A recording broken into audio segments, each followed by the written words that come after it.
What is going on, miners, and welcome back to the Hobbyist Miner channel. Well, today you guys are in for another treat. We have the Mining Roundtable episode 5, joined by Red Fox Crypto and ChumpChange. Welcome back, guys. Yo, what's up? What's going on, man? So we're back at it again. Mining Roundtable. We're at episode 5, which is, I guess, a good milestone. It means that the chemistry's there, that our audience enjoys the content, so we know to keep going, which is awesome. So good job, guys. Way to go. Yeah, I can't believe it's 5 weeks already. Yeah, it's crazy. Yep. And Crazy. we've been consistent. That is surprising, to say the least, especially with all of our schedules. Yeah, let's go ahead and kind of catch up with the group. What's the latest and greatest since last episode? What do you got going on with content, with mining? You know, what's kind of going on in your world? So we'll start out with ChumpChange.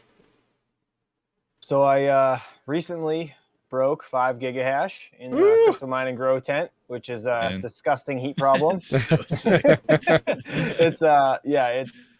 It's wild to think, because I'm like, I said it today in the comment. I pinned it in the comment of the video for the 5 gigahash thing. Yeah. I was like, it's weird to think where this mining has taken me, and more of like in an addiction standpoint, not really, how it's changed my life with crap everywhere. It's literally just become an addiction. Yep. So yeah, that's pretty much what I've been doing, just battling heat, man.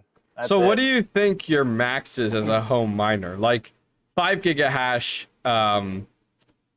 is a lot for anybody. Right. I've been to your place, Mike. I know, anything that continues to expand past where you are now would be insanity. From power or heat, I guess for you, ChumpChange. Yeah, I know, that's like oh man. Yeah, that was the sadness at the same time as uncomfortableness. Yep. So ChumpChange, for you, like, what do you think that cap is? Do you think you'll hit your heat cap first? Do you think you'll hit your power capacity? I mean, I know you have a newer home, you have a larger garage as well, so I feel like you have more than most would have for capacity. Is that correct? Right. Yeah. So I lucked out. Being able to do the 100 amp sub panel definitely helped out. Having the 200 amp service and all new wiring. So that's one thing that I didn't have to overcome, was like old wires and all that other BS. And then on top of that, I can spread the rigs around the house. Like I have, one in the attic. I got one in the garage. If I need to remove something from the tent to figure out the heat stuff, I can. So that's always a good thing. Yeah. But I really think that I'm going to get to the electrical capacity real soon. Okay. But I think I'm going to be at the heat capacity first, because right now, it's 78 in my house everywhere. And it's like 85 down here. Do you have that tent pumping in? Do you have that tent pumping into your house still? Yeah, so I got the 8-inch fan going up into the house, and then I have a 8-inch going into the side of the grow tent. I'll actually be releasing a video tomorrow, but it'll already be out by the time this one comes out. Yeah. This round table comes out. But yeah, I have cold air intake 8-inch coming all the way down the side of the tent into each, kind of a hot cold aisle type deal into each row. Nice. And so I got the 8-inch going into the ductwork. I got another 8-inch sticking out the right side of the tent, and it's just blowing into the basement. Oh my gosh. And I have the windows open down here as well. So the basement's You're a madman. uncomfortably warm. And the rest of the house is like 78. So if it gets anything above 30 degrees outside, I'm screwed. That's pretty much the moral of the story. So we definitely see in your future piping everything just outside, it sounds like. It sounds like you'll be there eventually. Okay. Yeah, most likely. I mean, what are the majority of your, what GPUs do you have the most of? I'm trying to think. So I have 3 13-card rigs of 1660 Supers and TIs. And those were the first ones that I purchased. But second to that, honestly, it's more 30 series cards. You got a lot of 3060s, yeah, right? I'd have to really count, but it's the 1660s do take up a majority of the cards. It's at least a third of the cards I have. Sick. So yeah, I mean, they're awesome. I love them. That's what, over 300 mega hash per rig, easy, right? Yeah, yeah. It's about 4. It's like 397 or something. Yeah. It's literally just under 4 per rig. So that's not bad. So do you imagine, as you hit warmer weather like spring, summer, of course, you'll no longer divert it into your home? I imagine that you're just going to use that outside air, kind of like what I originally was going with the grow tent, where it's like it doesn't matter if the air is 95 coming into that tent, as long as it's recycling fast enough, Right. your cards will be happy. Is that where your mindset's at least moving forward? Yes. Okay. Yeah, that's so I was I was literally like standing in there earlier this afternoon, and I'm like, I could take out both those window panels and just build a box. And I'm like, I'm an idiot. I need to stop. Like, get out of here. Just stop destroying my new house. So, like, the wife's going to kill me when she hears this. But yeah, so I was sitting there, like, trying to figure out how to disassemble the two panels so I could, like, build something outside, not allow squirrels and BS in, you know what I mean? At the same time. And yeah, I don't know. I think I'm going to need some sort of bigger fan to fill the entire window, or I'm just going to have to build a shed in the springtime. I don't really have much of a choice. I just imagine you like standing there with a GPU in your hand, just staring off into space, thinking of all the things you could do. It's awful. It's awful. Like it's the beauty of having, like, you know, enough space to do it. Yeah. But at the same time, it's like, oh man, it just your brain goes everywhere, and then you're like, I am literally destroying a brand new house. It's not like I'm destroying it, but you know what I mean. Like, I'm modifying it so much. And I just moved in. I'm like, damn, like I don't want to do this anymore. I'm sick of it. I just need to figure out the right way to do it. You know? Yeah, it definitely is ideal, and I think all three of us can agree here, is if you have a dedicated space separate from your home, that's ideal. Like, that's the utopian world. As soon as you can remove the heat, I mean, think of it right now. If you had a mining setup that was detached from your home, so you weren't messing with heat, you weren't as concerned, and then you could just run a dedicated panel, like, how much easier would mining be? Like, it'd be so nice. It'd be so nice. Right.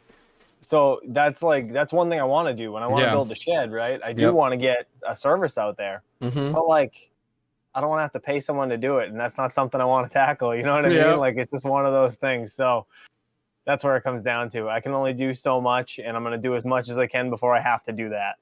Smart. You know, I think for us too, like, even if you do a shed or something like that, with the thing we've all run into this last year is growing so much. Oh yeah. So it's just like, you get, even if you got a shed, it's like, all right, it's great, but then I just added another rig, and now I got to put more holes in the thing to get more air coming through, or buy bigger fans. It's just like never ends, no matter what. Right. It's like all that siding I have to replace over at the crypto mining garage because I cut in 9 vents. or at least you don't have to clean those anymore. Yeah. Like, I know. That means I have to clean here. That's it. That's my situation. Like, you talked about, like, replacing siding and stuff. Outside, I'm looking upward because I'm in the basement, but outside of my house, there's literally 8 vents cut in the side of my home. So at some point, someday, you know, gonna have to take care of those. Is definitely the case in that regard. It was really funny the other day. It was on, like, Facebook. Somebody was posting in, like, the town I live, like, hey, renting out this space, and it was a 60 by 100 like pole barn, and it was just like, and it's crazy. You know, you live and breathe this type of stuff when you look at it. And you're like, I think I said it to Mike too. I was like, they want $1,700 a month, which is way too much. But I'm like, damn, that's sexy. I'm like, and they have your own dedicated panel for your own electric. And I was like, dude, that would be sick. But who's gonna let you put in, like, what, you know? Because I think eventually, we all daydream. Eventually, you could go from what you have to a shed. And then from a shed, you're going to outgrow that. And so it's a space, you know. But, like, where are you going to find a space that they're going to allow you to put in the amount of airflow that you need? Like, that's going to be the hard one. Is to find someone to rent from that you're like, hey, I want to put in 2 massive 40,000 CFM fans on the back ass side of this building. And then on the front ass side, I want to put filters and vents and everything to suck in air. Like, who's going to allow you to do that? You know, renting from, that's going to be really difficult unless you find something like a machine shop or something like that. Yeah, or like rent a space in a data center, which is pretty much perfect for what we're trying to do. Yep. The other thing I've thought about, and sometimes when I just go around some neighborhoods adjacent to mine, even on smaller lots, like, they'll have like essentially almost like a barn, but it'll be like, you know, 2-car garage with a loft upstairs. And I'll notice it'll have a separate line coming in for the street for the electric, which means it has its own separate meter. I'm like, even that, probably not on my house now, but like a future Yeah. place, like having my main house, but then somewhere else having like a big enough place where I could run, a serious amount of electricity from the town to. Obviously, the only thing you're probably still paying township rates, but I love the idea of just having it close and not having to drive anywhere. That's and true. rent That's something. true. Yeah. But then, and for me, it would have to be like this is also could be a multi-purpose space, not only for crypto mining, but like, if I'm not looking at like ROI on building a like loft barn Yeah. on my property as Yep. far as mining. Like it would also have to be useful for if I'm into woodworking, doing that, Yeah. or a YouTube studio or something else Yeah. down the line. But I would love to do something like that. I wonder how much power the town would run to you on your own property would be, I guess, my biggest question. I mean, if you set up like an LLC and your residence was your address, I don't see why you wouldn't be able to get a business rate. Like in my mind, I mean, maybe I'm wrong. Somebody correct me, but wouldn't you be able to get business rate directly to that?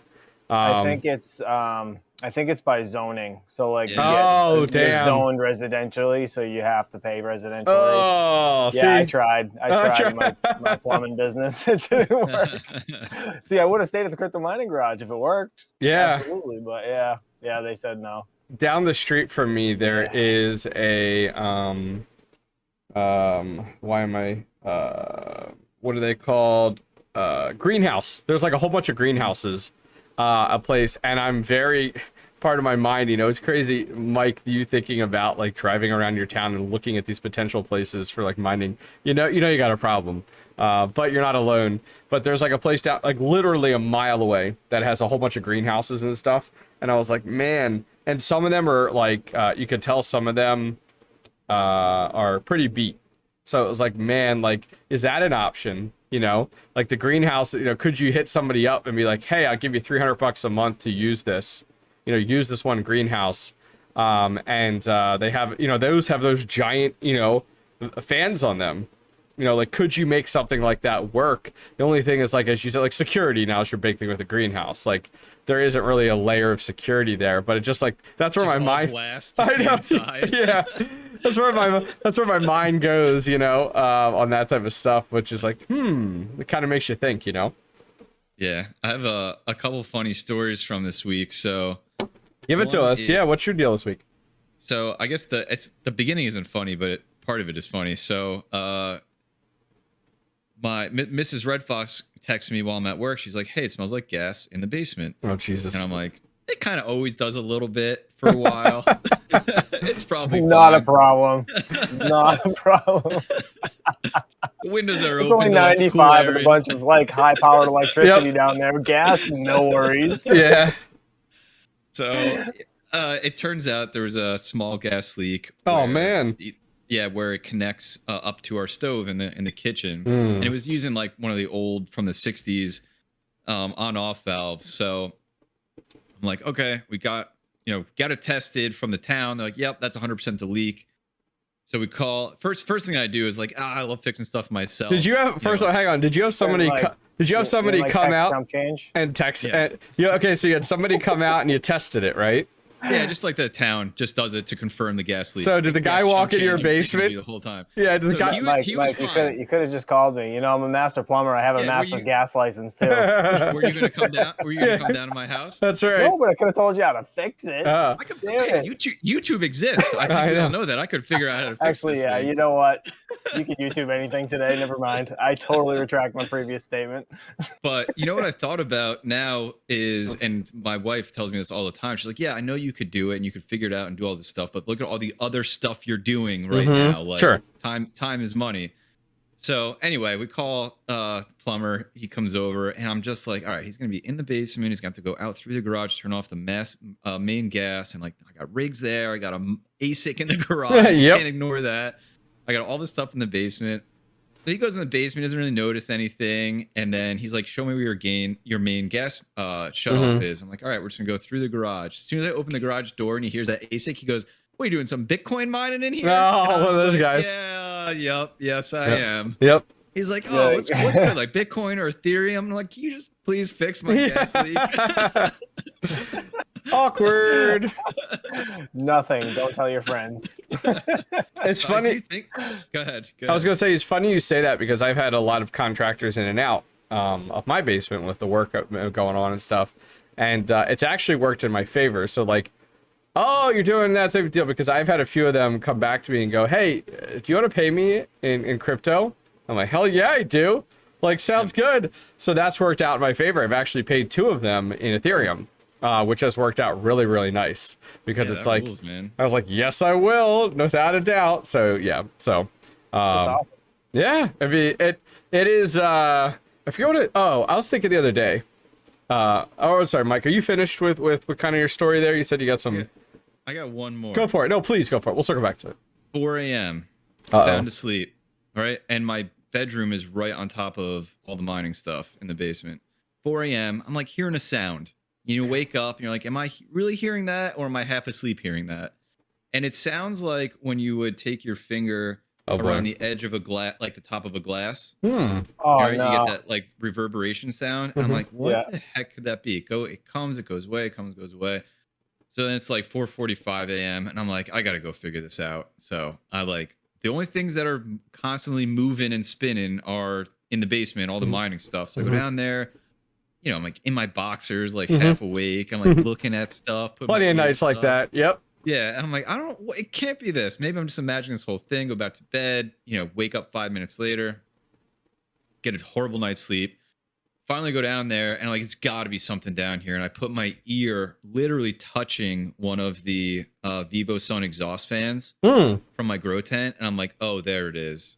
Huh. And the thing just was making this like sound. Like, it's just grinding on the inside. Ooh. And then up through the floorboards was just like, vibrations in the bedroom. Ears are going. That's thanks. Yeah. And so it's been off for like 3 days because I'm just like, I don't know what to do with this thing. And so my basement is like 98 degrees right now. Have you taken those apart? Have you taken those apart, cleaned them out yet? No, absolutely not. Okay. Is that one of the ones from Vivo Sun that's like the more industrial looking ones that are kind of more self-contained, or is that your traditional like inline fan look to it? It's like this is the pretty big ones. It's a variable one too. Okay, because I know, like, for me, like with the AC Infinity ones, well, you said Vivo Sun, so it's not, never mind. With the AC Infinity ones, you can literally pull those apart in about 30 seconds. Like this one? Yeah, so that, yeah, Came that, broken. yeah, so, Hold on. yeah, so okay, so you can almost yeah, that's the 8-inch Vivo Sun one. But the AC Infinity one literally comes apart in about 30 seconds, and you can almost take everything, like, you can tear it down nice and easy. So that's why I wasn't sure, like, because they recommend opening them up and blowing them out every once in a while to, like, keep them clean. But dang, that sucks, though. That sucks. My instant thought was like, hey, man, 3 years, you put in a lot of work, you've never stopped. RIP, buddy. Yeah, that's right, yeah. It might just be easier to order another one, let's be honest here. Dude, I had the wife come to me this morning, and it was a little chilly up in my family room because I took the Octominer case and I brought it down here, so it's like next to me in this office, because I want to get it on 240 instead of running it off my wash machine circuit. Probably wasn't safe. Smart. So I threw it on the fireplace, a little chilly. She comes down about an hour and a half later. It's like, I smell burning at the top of the stairs.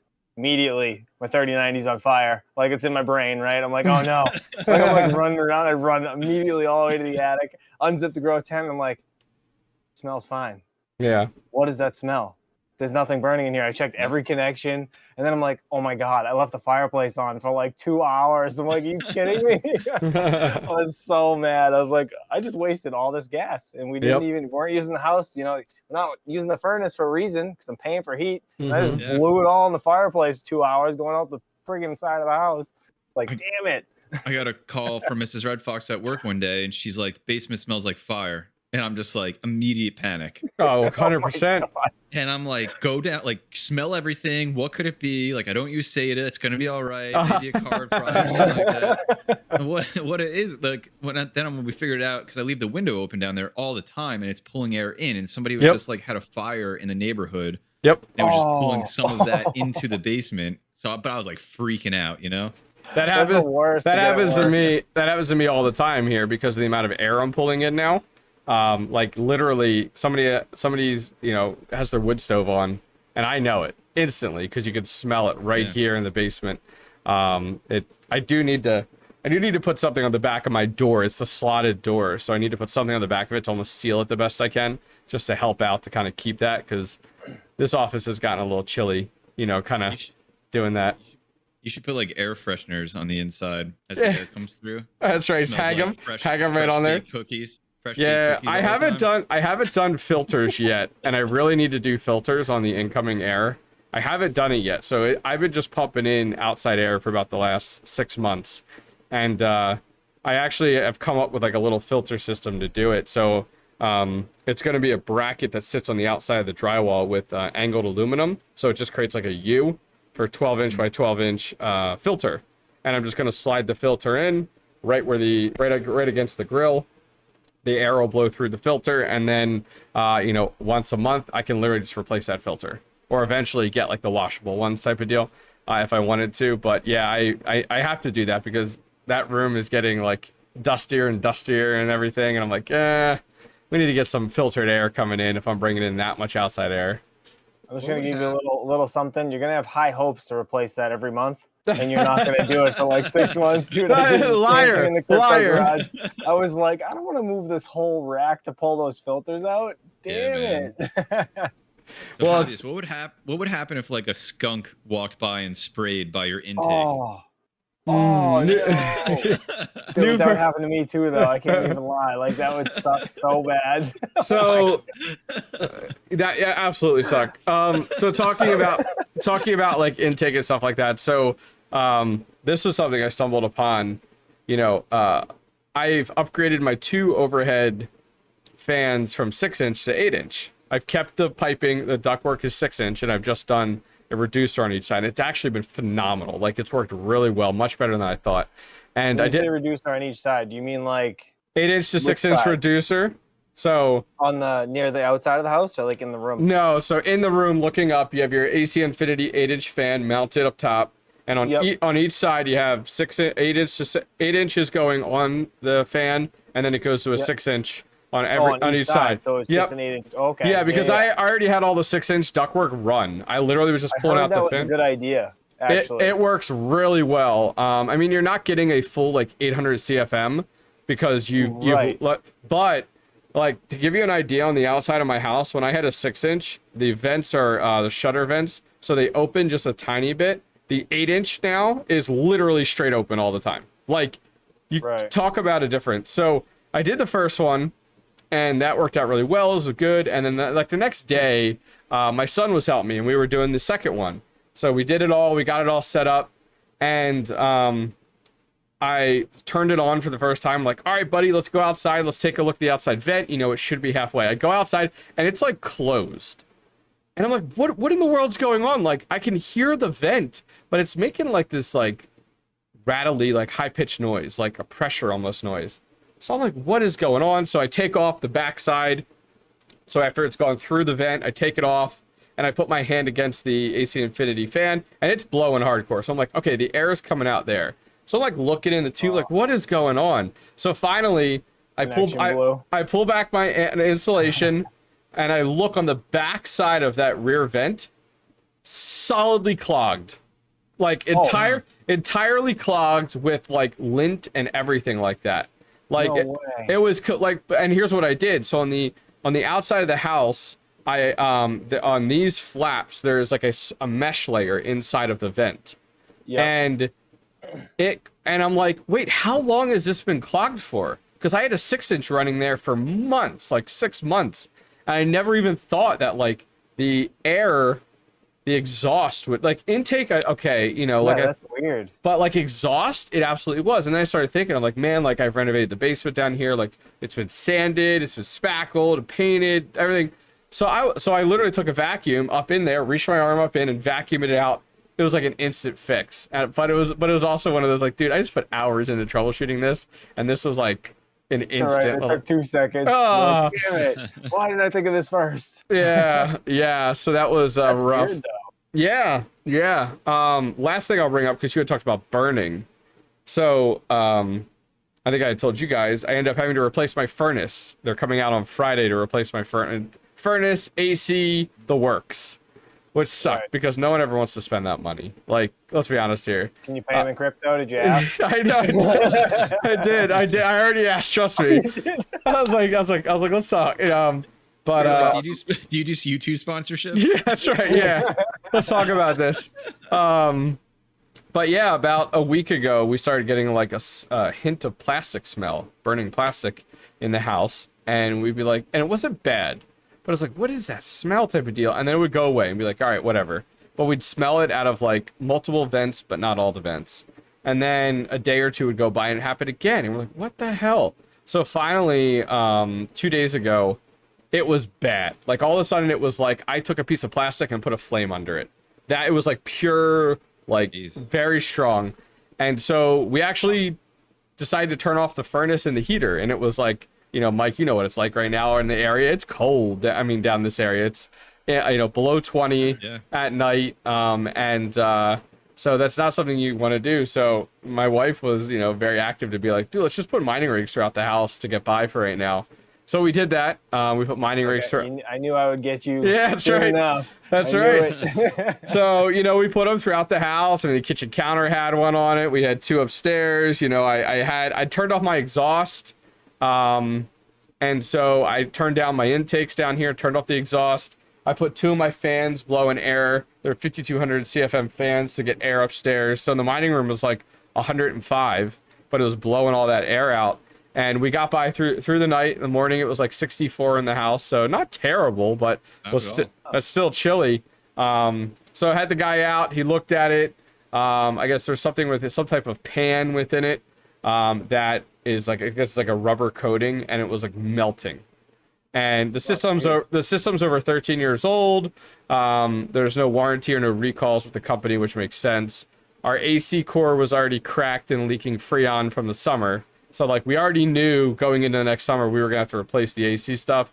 It's the same guy too. Like I've had a few guys out, and so he was like, and so like he's like, yeah, I gotta red tag this. I gotta shut off the gas to it and stuff. He's like, you could turn it back on. He's like, I don't advise it, but you could turn it back on and stuff. So long story short, it was like, okay, we're replacing it on Friday. Friday they're coming out and replacing the whole unit. So it's like, but mining rigs have come to save the day, so you know, one thankful thing there. Yeah. So have you thought about cutting into your HVAC system, kind of like I did for the grow tent? My HVAC guy wants to do it. Like he's he came out like months ago and he's like, dude, we should cut. He even said, he's like, dude, we should cut into your system and put all this heat in there. I'm like, oh, I know I should. So before we do the drop ceiling, I want to come up with some system that has a really good flap in it so that I can divert the air into my home, and then I can divert it very easily back. So like I don't want to have to be pulling stuff off and stuff. So like, is there anything that is like a Y and I can divert it easily? Yeah, they have like dampers. It's called like a zone damper. So you can basically put like a thermostat on the wall that can control it off or on. And it will just... That's exactly what I want. So then I can either... Amazing, and then right here, because my return duct is literally, I'd say about 4 feet from my mining room right here. And then the exhaust is right next to it. I could literally just have that there and, divert it right to the return duct or divert it outside. And then based off the season, I could just go ahead and adjust it, which would be really nice. So yeah, that's definitely amazing. Something I want to do before I do drop ceiling. Drop ceiling might get delayed a little bit, only because I have to dish out all this money for a new furnace. Dude, keep delaying system. It sucks. Keep delaying it. Just don't even do it. Just stare at the insulation. It's easier. That's what I'm doing. I've been looking at it for over a week, and I'm like, I don't have it in me to do it. I've been looking at it for over a year, so oh my God. What's another few months? It drives me nuts. I know. It's gross. I hate it. But yeah, that's really been what's going on my side of the world. Mike, did you have more that you've been going on in the last week or so with you, or no? No, I think that's pretty much it. The only other thing that I just thought of that drove me nuts for, you know, how you get like stuck on something. You're like, I'm just calling it a night. I'll come back to this tomorrow. 100%. I have no idea what you're talking about. Yeah, yes, you do. I had this 6600 XT I wanted to test. to see if I get the power down a little bit more. And I put in the test bench, and like HiveOS sees it's a 6600, but it's not showing up. And then like 3 hours later, Hive replace and all this stuff. Next day I come back and I actually went to put it in something else. And I was like, oh, the BIOS switch is literally stuck in the middle position. Oh, that's weird. Yeah, and it was like it was new out of the box. I didn't even think to look at that. And as soon as I flipped it to either Is it the Sapphire Nitro? The Sapphire Nitro one, the new one? No, it was, it was an XFX. And as soon as I flipped it to the proper position, instantly worked. And I was like, man. Wow. That is crazy. So that hung me up for like 3 hours. Thought it was a Hive issue, and then I tried it in another. Tried it. I think it was in the Mine Shop or the Octominer, and it worked. It didn't work there as well, and I was like, all right, it's definitely this GPU. Then I just happened to see that switch, and as soon as I flipped it, it worked. It drove me nuts though. The reason I had asked about the Sapphire Nitro I have in this rig here is it actually has like 3 stages on that switch. It's like the left side, which is like your OC. The middle, which is not labeled for anything, and then the right side, which I think it has labeled like silent or something, which to me it's more, but yeah, that's why I was curious, because I was like, I noticed that on there, which I'm really frustrated I didn't get that 6600, that XT that you had linked to today. Yeah, don't worry. Dang. I was actually at the barber today, and I was at the barber and I saw your message and I'm like, oh, that's a really good price, $509. I'm like, damn. So I'm like, yeah, dude. But I'm like, if I wait till I get home, I'm like, there's no way I'm getting it. And I, you know what? I was like, I bought so many cards this month, even outside the ones I bought from you. I bought so many. That card yet? I didn't. So I was like, oh man. And I was like, you know what? I'm gonna wait. And if it's available when I get home from the barbers, I'll snag it. It wasn't available, and so I was like, thank God. You know why it wasn't available? Because I bought it. Yeah, I bet you did. I bet you bought the last one too. The last one. I didn't even click on the link. I was like, nope. Oh, so if I looked, I would have bought it. Oh, 100%. ChumpChange, tell us about your mini Doge experience today. Oh my God. Give us the rundown. Last month, I ordered like Christmas time, the Christmas version, same one you ordered that didn't come with the logo, right? Such crap. I want a refund. Pissed. I'm gonna be absolutely pissed if those don't come with the logo after this. So the month. Did you hear about that, Mike? Did you hear about? No. So I'll fill you in on my little piece, then he can go the rest. Yeah. I got in my mini Doge miner. There's nothing etched on the outside of it. There's no like Doge dog, no nothing. They advertise the shit out of those things with like these really cool, like fun pictures on the side. And I'm like, oh, that's cool. And they even push it like, here's our Halloween one. That's the one that I had gotten, I believe. Maybe it was the Christmas one. No, it's the Christmas one. The Halloween I didn't get. And I was like, cool, like this will be nice, type of deal. I get it. There's nothing on the outside. And then you look on the website and like the fine print, it's like you may or may not get one with anything on the outside of it. I'm like, wow. I'm like, what is that? Like, you guys push these things. So that's where I ended up with mine. And that's why, ChumpChange was saying that. So ChumpChange, please continue as to what you ran into. So the month prior, the Halloween edition, or the 2 months prior, rather, you got, I ordered 3 of those. All right. And they shipped them out, 2 to me and then 1 to me. So it was 2 different shipments. And this time I ordered the same thing. I ordered 3 Christmas editions, right? And they shipped all 3 at the same time. Supposed to be here Thursday. I got a text message 6 o'clock this morning. I had to wake up to this. Duty fees due. And I'm like, what? Like, duty fees? Yeah, $269.75 if you want these things delivered tomorrow. I'm like, what is that? I'm like, I ordered these 2 months ago and they came without duty fees. I'm like, now because they decided to ship 3 of them at the same time and put $900 tag on it because it's over $800, I owe 200 and something. I'm like, that's crazy. Oh, so mad. I'm like, if these don't have the Christmas logo on them, it's over. Well, to give that's gonna be a YouTube short right there. Oh, so mad. I'm gonna friggin' beat it with a bat. Just one of them. I'll find the other ones. Well, that's why I told you to like pay the duty fees and then go back to Goldshell. But the downside is Goldshell is probably going to tell you to pound sand, which is terrible. Right. But it's like, wait, you're charging duty fees? Like, there should be no duty fees. That all should be covered with the way things are, especially when they say free shipping and then they ship it and you owe duties. It's like, dude, they filed them wrong when they went ahead and sent them. and that's why they ran into that. That I mean, they come from I think like Hong Kong or something. But yeah, that sucks. I mean that's frustrating. That was nice to wake up to this morning. I was like, oh my god. Because my concern for you was the fact of like, let's say you rejected it and they got sent back. Well, you paid through Ethereum. So it's like, how you gonna, it's not like you can contact PayPal or your credit card and be like, hey, I want to, dispute this. It's like, who are you gonna dispute your Ethereum? Like, you can't. Vitalik? Hey, Vitalik. Hey, can I have that back, bud? You might know my shorts. You might see some of my shorts. Sorry, I had to. God.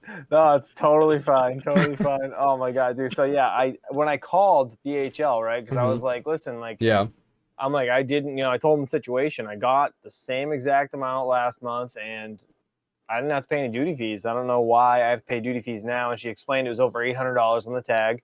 So I'm like, okay. Well, thinking to myself, like, I paid $2,000 both times, so it should have been over $800 regardless. But anyways, they said $300 per unit. Apparently, it came out to $900, so it was over $800, which tickets the next step up on the duty fee thing. And I was like, can you look up my last order and just check? So she like typed in the tracking or whatever, and she was like, yeah, that's weird. It says you should have paid duties on this one too. Huh.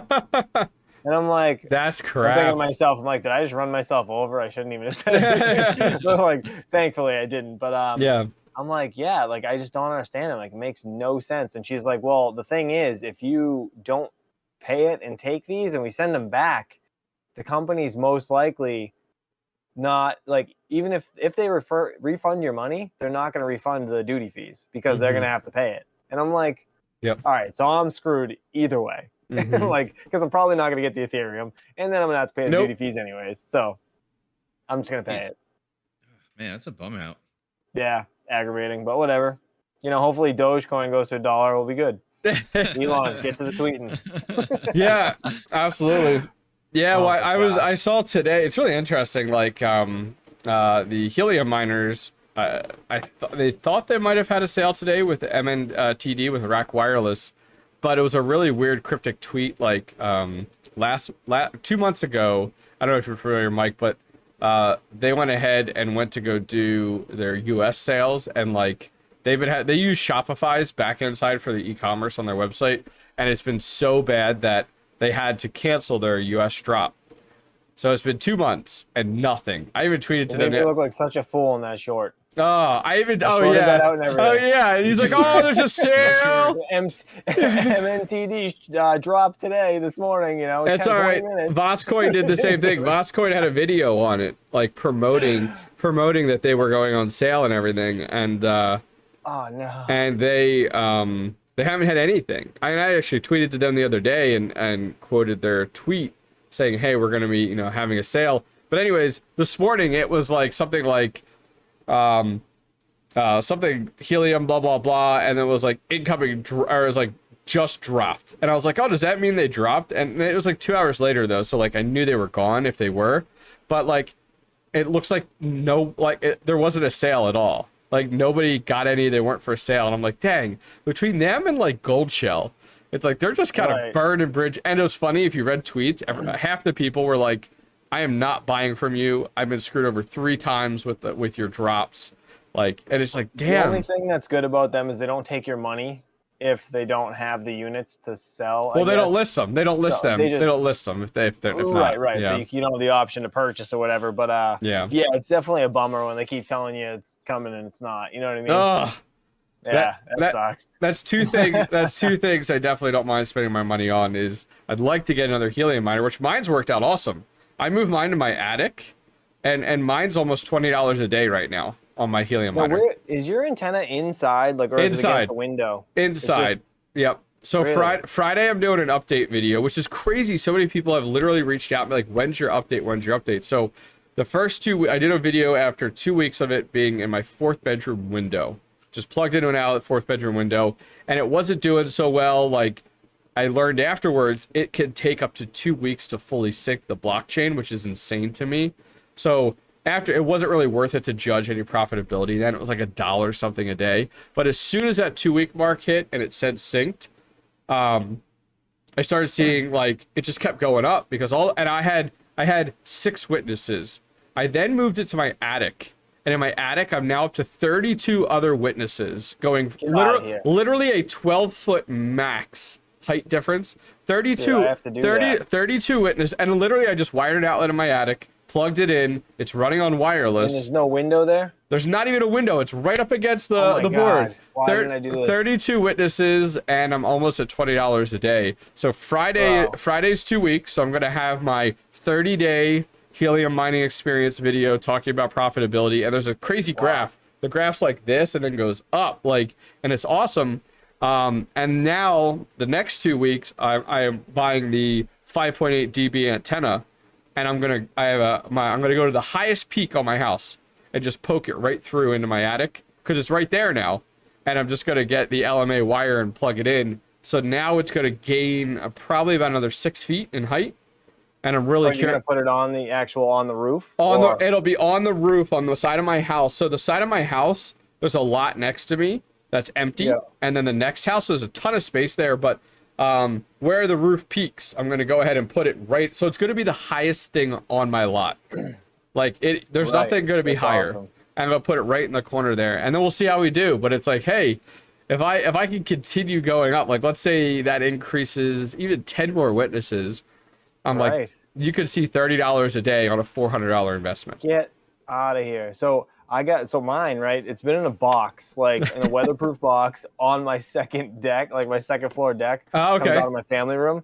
And I got the antenna on the railing, like just, it's like got like a U-clamp. Rigged up. Dude, it looks awful. It's terrible. So I just got it plugged into the outside outlet. It's just chilling there. I haven't looked at it in months. I literally haven't even logged into the wallet, actually. I was just kind of looking a little bit. But Anonymous Miner, he actually looks at it once in a while. He's like, oh, dude, you made $7 today. And I'm like, what?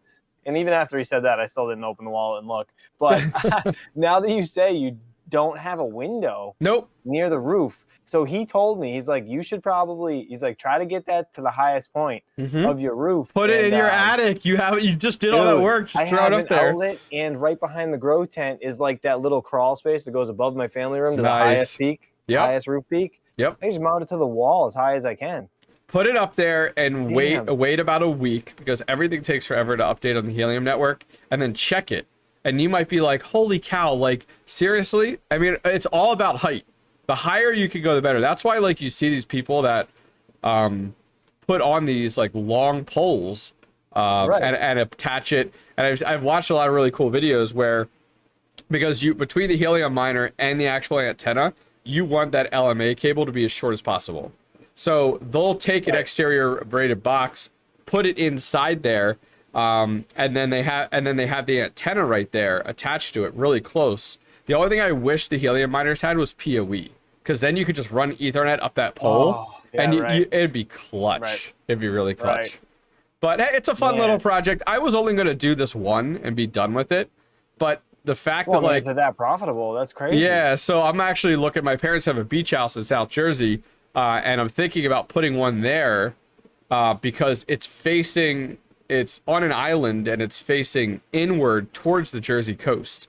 So imagine line of sight, an entire coastline for miles. It's like, I can only imagine what that does for profitability. So it'll be really cool. Yeah, so I'm kind of, we'll see. Damn. We'll see. I mean, Helium's about $30 right now. Is it? Jeez. Yeah, so right now, a 30-day profit, now I'm under 30 days, but 30-day window total, if I look on the Helium app, it shows me at $179. Oh, wow. So what about you, Mike? Do you have a Helium miner or? No, I don't. How would one procure a Helium miner? So don't ask me. The brand that I am finding is the easiest to set up, is good to go, is the Rack Wireless sells them, and their sub company is called MNTD. The downside is you can't freely go buy them. Like, they have sales, kind of like they do with the mini Doge miners and stuff.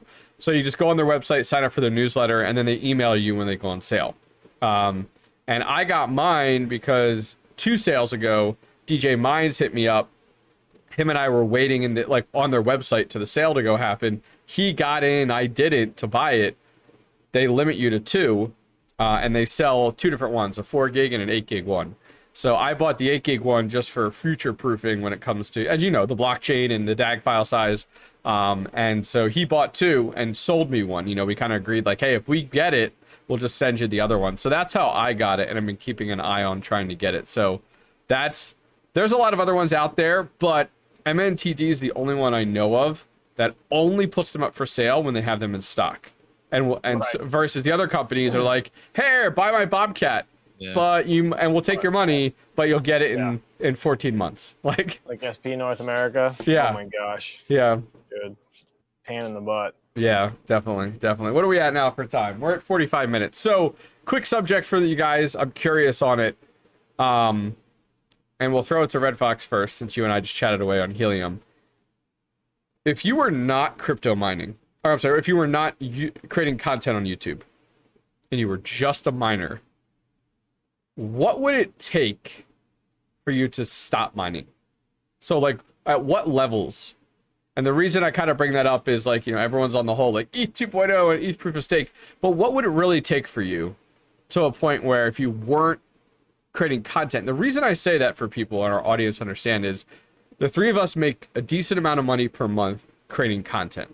So that really helps to cover a lot of our mining cost, which is nice, on top of the profits from mining. But I think about it, I'm like, man, if I took away content creation, I don't know how I wouldn't expand as fast as I have been, and it would be questionable at some points. So I thought I'd throw it to you. What would that point be for you where you'd be like, I got to get out? Well, I think the first thing I would consider, which I've been down the road before, is if I'm making no money over my electric rate. Okay. I think getting to that point, I would shut off my mining rigs, except one. I would always keep a rig going, probably just some spec mining, which I've done in the past. I never shut anything all off before, but I got really close years ago. But I would do that, and then I would just continue to buy the crypto, because that's what I would do. But it wouldn't make sense to mine at a loss. And then I guess what it would really take for me, as they sit and collect dust, is like, okay, that's money that is just sitting there.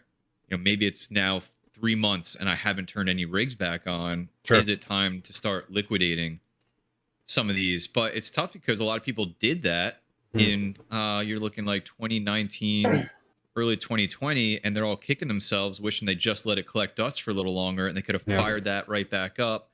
Right. You know, and then been right back in the game and not fighting trying to get new GPUs, you know, with everybody else. So I think that would be it, though. I would, at this point, I love it so much, even beyond how profitable it is. I just love the whole space and the learning and experimenting and the tinkering, that I feel like I would always have some type of rig, no matter what, where I can just continue to participate in.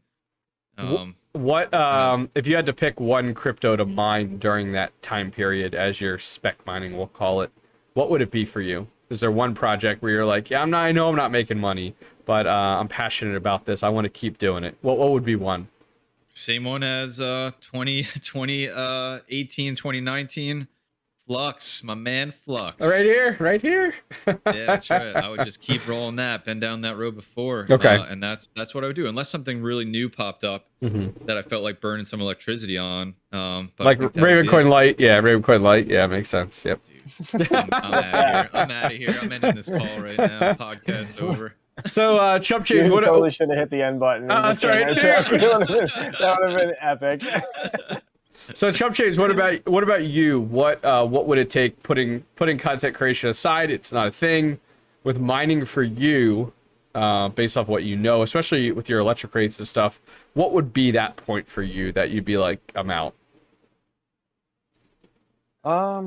So, I mean, as you guys know personally, and you've seen, you know, my videos too, the amount that GPU mining actually has like an effect on our everyday life with our families and, you know, kids and all that stuff.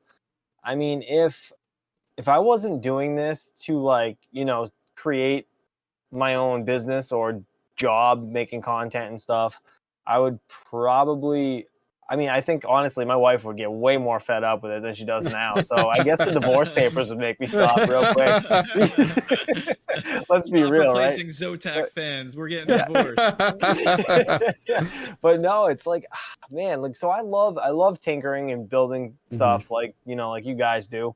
It's there's always going to be something that I'm going to be doing, and yeah, I don't think I'd ever really stop, but the shutting off the rig thing would probably be more of a possibility than like stopping fully. You know what I mean? I would definitely rather look at them and turn them on once in a while, just like, you know, that old car you got in the barn or in the garage or whatever. You know what I mean? You go out there, you mess with it a little bit, and you're done for the day. You got your fix, you're good. I feel like that's how I would be. I don't really think I would ever be able to stop. There's just so much stuff like to watch on the internet, so many things to learn. Like there's, you know what I mean? There's so much stuff out there. It's just too addicting. It really is. It's like that good drug. You know what I mean? Yeah. Keep going. Keep going. Oh man. What about you, Hobbyist? How do you feel? What would make you stop? Sorry, Mike. I didn't mean to No, cut you go off. ahead. Go ahead, Hobbyist. Yeah, so content creation aside, it would definitely be unique. I mean, I'm newer to the whole mining side of things. You know, just under a year at this point, 11 months as of the 15th, so 3 days. And I know the youngin, right? The baby of the group. But yeah, I mean, looking at it, without crypto or without the content creation side, you really take a lot of that extra cash out of the equation. You know, it is really nice every month to get that content creation check and, you know, a decent amount of money there to work with. That's, I think, what's made it so much more enjoyable for me, because like I'm not cashing out weekly, I'm not cashing out monthly, which has really worked out nicely. I mean, it's really interesting. I found myself using the crypto I mine to purchase things like the mini Doge miner and things like that. Like, so that's what I've spent that on versus, you know, cashing it out and such. So I'm still using it, just not from that perspective. I think for me, without the crypto mining, I'd almost have to look at like revenue minus profit a lot closer. And it kind of makes me feel for a lot of people that I chat with, like in Discord and stuff like that, where they're like, you know, it's not worth it for me anymore. You know, people bring that up, like it you know, like but those are the same people that are cashing out weekly, and that really, I just want to like talk to that person and be like, if you are mining and you need to cash out weekly to pay for things, I really wish you didn't start mining. Like, I hate to say that, but it's like, if you need crypto to mine crypto just to pay bills or pay things every week to the point where like the market, like, oh my gosh, if I was in that place where I was like, the market's not doing, like, I don't stress when the market doesn't do well. Like right now we're in this lull period. I'm not stressed because I'm like, no big deal. I'm not, you know, it's not affecting my profitability. But man, if I was looking at that and in those situations, it would be really hard for me, because it would be like, man, I need that to pay half of my mortgage this month. It's like, this is not, you might as well go to the casino and gamble, because that's exactly what you're doing. I don't know, maybe I'm wrong, but that's kind of where I'm coming from. What do you guys think?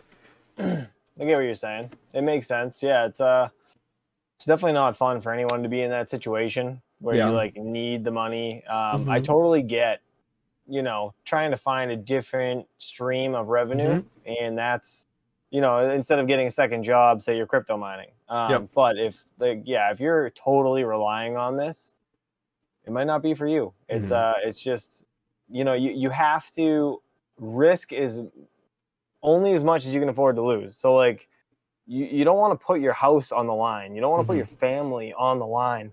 You know what I mean? It's just one of those things. You need to be responsible about it like anything else. That's pretty much the best thing I could say. You just gotta put things into perspective before you get into something like this, and don't expect much and hopefully gain a lot, if that makes sense. Yeah. You know? I think about how sad it would be to like go in the basement and everything is just off. That'd be terrible. You know? That'd be terrible. Go into a deep spiraling depression. Oh, that'd be terrible. Mike posted a video in 5 weeks.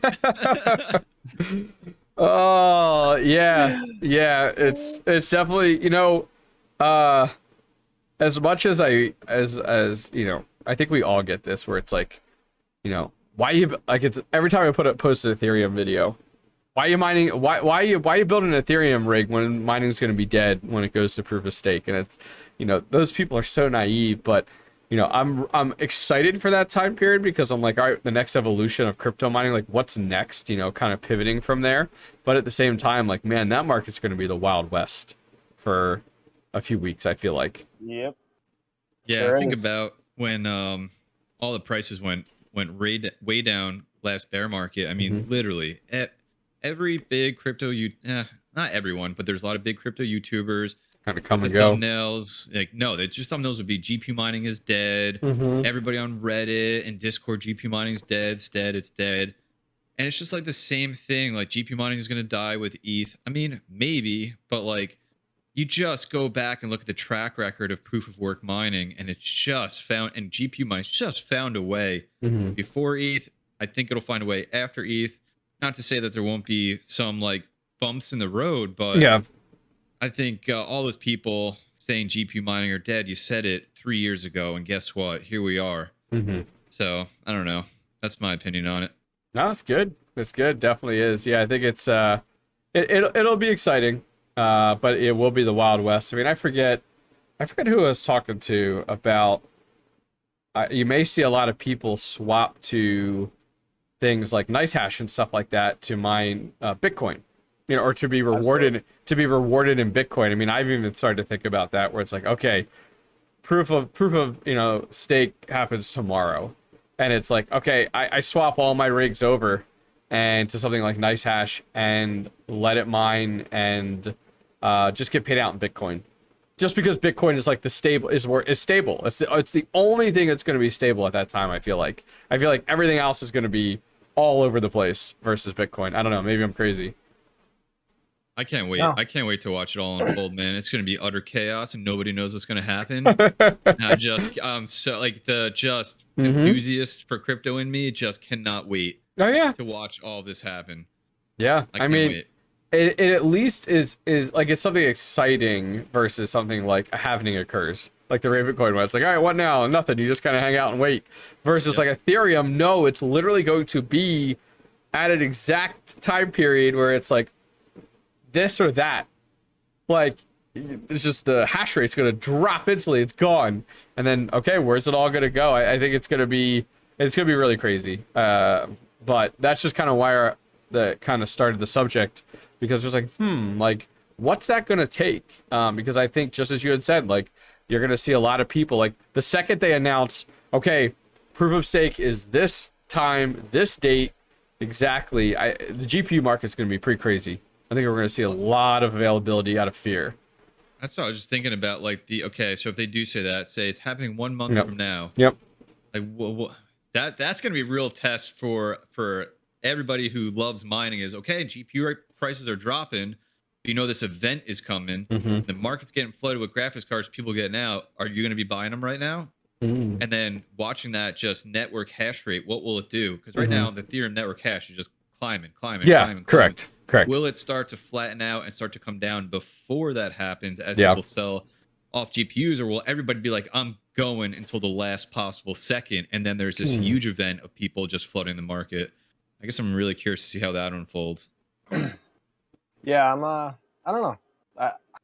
I'm kind of like both ways about it, right? So on one hand, we have the pandemic that's going on where chips and everything else for cars, and they're like literally all electronics. You're just screwed trying to make anything. Yep. And then the other hand, the panic selling, like which one's going to win? Like, are people going to hold them because the value is still going to be there because of the pandemic? It, you know, regardless of ETH 2.0 or whatever it is, you know, proof of stake, it's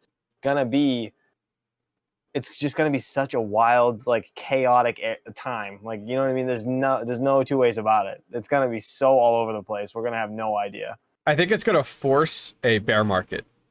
Even if it's a short time very period, well could, yeah. It's going to force a bear market just because of the uncertainty. So just like Red Fox had said, you know, I think a lot of people are going to sell leading up to it. So whenever that announcement happens, let's say a month ahead of time, you're going to see an instant bear market occur, because all of a sudden you're going to have people selling GPUs, people selling crypto. So all of a sudden you're going to see that.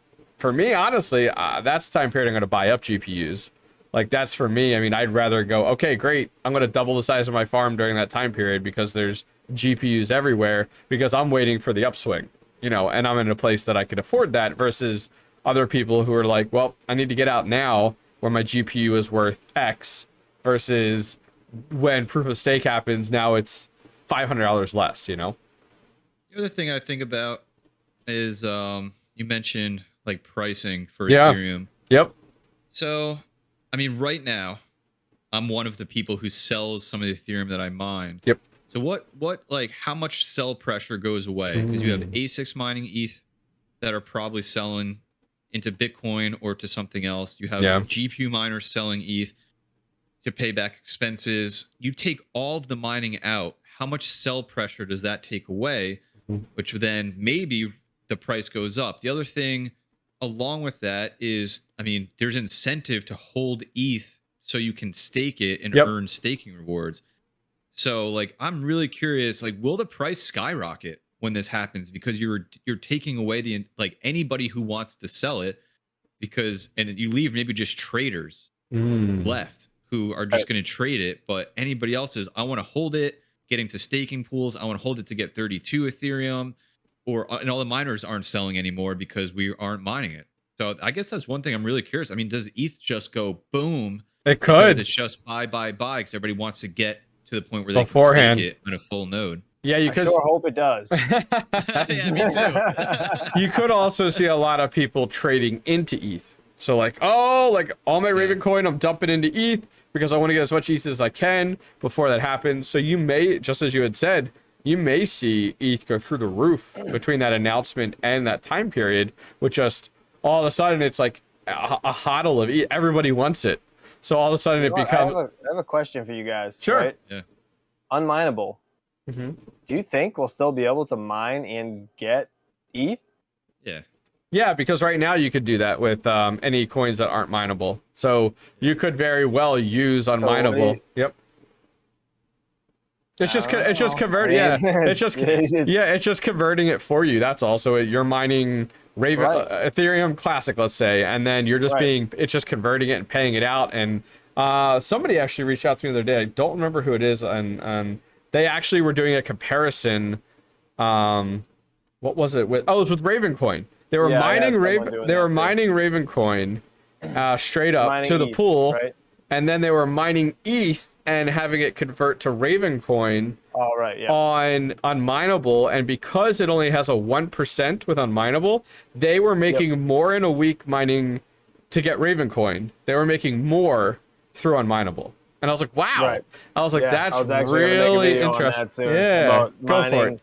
Ethereum for Raven versus the other way, because it's just it does make sense. For one, in a heat aspect, it's gonna completely kick ass because you don't have to worry about it. It's not gonna be super hot. My rigs, for example, right, when I switch to Raven, I'm going on mineable. I am not gonna be mining Raven because, for one, my setups, I'll have to add another PSU. My power, I'll be at capacity. Like, I'm gonna be mining ETC to Raven. That's it. Like, if I wanted to get Raven, that's how I would do it. You know what I mean? You got to do the math to look at like all the fees and everything through it. Less profitable for me, electricity wise, it would be more profitable because I'd be paying out the butt in electricity. I mean, you guys know my rate's like 24 cents. It's crazy. So I'm paying $80 a day in electricity. Yeah, no $80 thanks. a day. Get out. I don't have enough for McDonald's at the end of the day. That's why. Until I sell that ETH. You know what I mean? That's why you post a video a day. That's right. Paying back that electricity rate. I understand now. The struggle is real. He wants that McDonald's sponsorship to pay for his family's food. Oh, man. You guys are gonna see a supersized right here next week. That's right. That's right. All right. Well, cool. Well, I think we're going to go ahead and round things up there. We're at 1 hour and 3 minutes at this point, which is awesome. Conversation just flows, which is fantastic. Next week's video will be on ChumpChange's channel. So if you guys are enjoying it here, we've rotated every week from Red Fox to mine to ChumpChange. So definitely make sure you go check it out there. We're trying to keep up with every Monday. And it seems like you guys are enjoying these. So we do appreciate it. Feel free to leave comments down below. Add to our conversation. Let us know your thoughts. We would appreciate it. And also throw us some new topics. We kind of just wing these things, sit down and go with it. And I thought of the topic about I don't know, 2 minutes before we started recording, and it's done very well. So anyways, guys, thank you guys very much for joining us for episode 5 of Mining Roundtable. From myself, Red Fox, and ChumpChange. We'll see you guys next time. Take care.